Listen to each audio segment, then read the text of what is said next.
With more reviews coming out for WWE 2K22, the next couple of weeks is going to be exciting for sure. And before we learn about new features and updates and things that are going to be coming to the game, today we're going to look at what has been revealed already, and I'm going to be discussing with you guys the 3 things I'm most excited for and 3 things I'm a bit concerned about. Before we get into it, you guys know what to do. Make sure to have those notification bell turned on, as we will be having a lot of WWE 2K22 content coming up.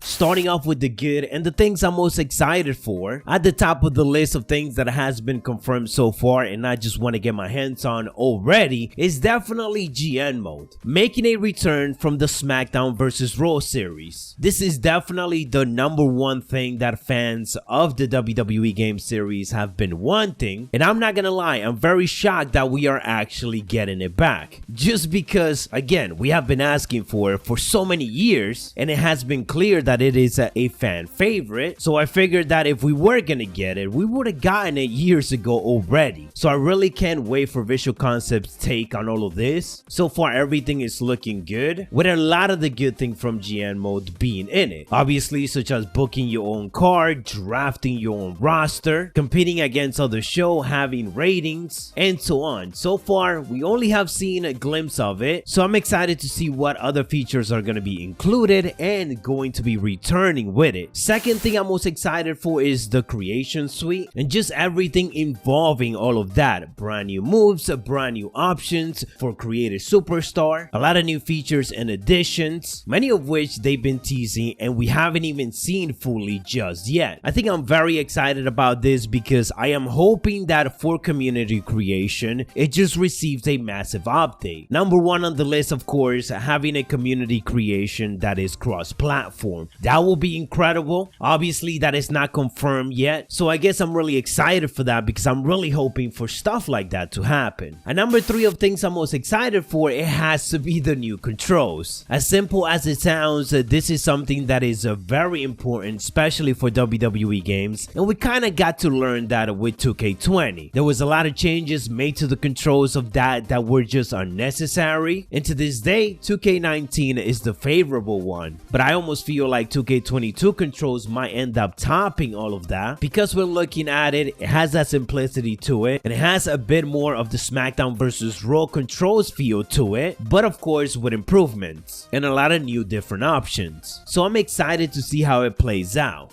And while I got you guys here, cheap plug, consider subscribing to our brand new channel, WrestleRound. WrestleRound focus on giving you all the latest of wrestling news. And to celebrate the launch of the channel, we are doing a giveaway over there, so make sure you guys check out that latest video for all the details. That is the cheap plug. Now let's get back into today's coverage.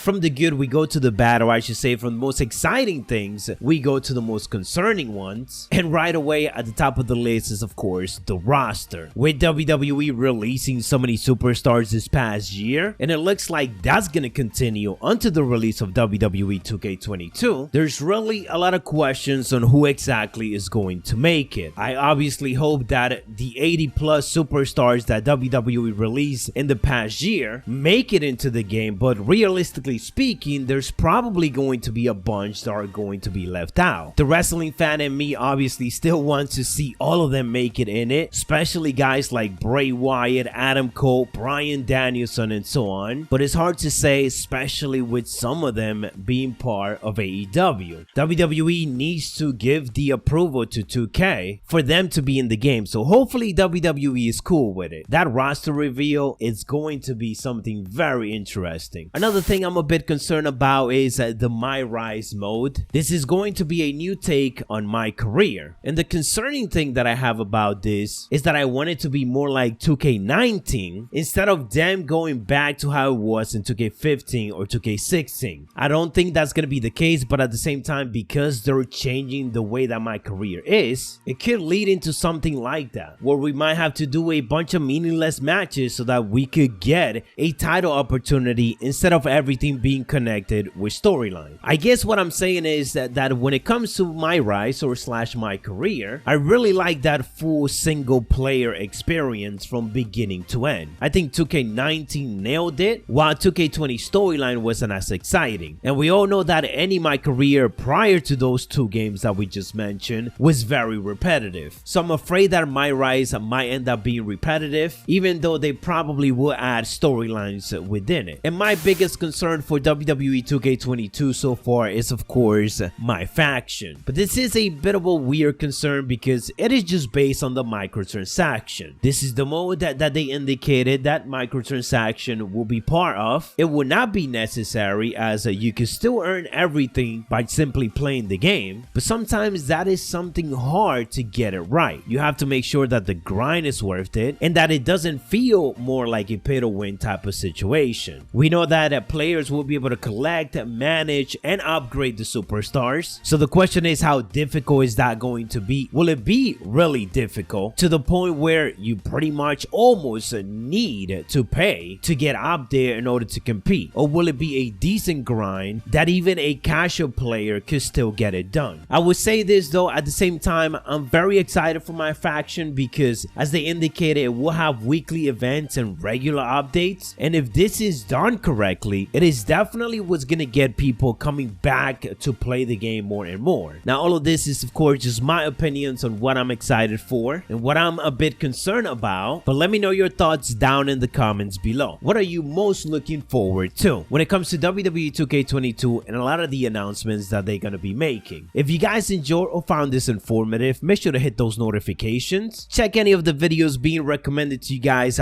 right now for more 2K22. Stay savage, and I'll catch you on the next one.